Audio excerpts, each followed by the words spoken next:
What is the essence of faith? Could it be the willingness to believe in promises unseen, unheard, and unfelt? This is the story of Abraham, a man who dared to believe in the impossible, a man who held faith above all. In the prime of his life, at 99 years old, Abraham had an encounter that would change the direction of his life and the course of history. The Lord appeared before him and spoke words of promise and prophecy.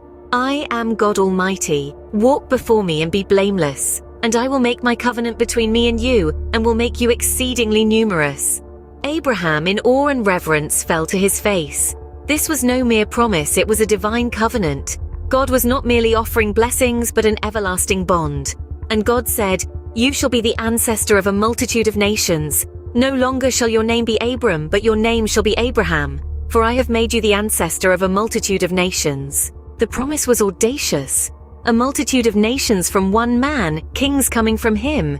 Yet Abraham chose to believe. He chose to take God at his word. And with this belief came a new identity, a new name. From Abram to Abraham, from exalted father to father of nations. This was God's covenant with Abraham, an everlasting promise that would extend to his offspring and beyond. A promise of fruitfulness, of kings and nations, of a perpetual holding in the land of Canaan. But it was a covenant that required something in return. Every male among Abraham's household, including Abraham himself, was to be circumcised.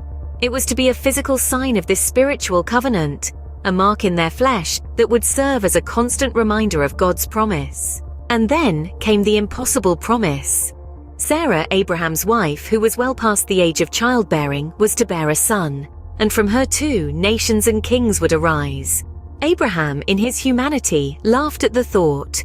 Can a child be born to a man who is 100 years old? Can Sarah, who is 90 years old, bear a child? He wondered. But God was not deterred. His promise stood firm. "Your wife Sarah shall bear you a son, and you shall name him Isaac," he said. And with Isaac, God's covenant would be established, an everlasting covenant for his offspring after him. Abraham, in his faith, followed God's command. He circumcised every male in his household, marking them with the sign of the covenant.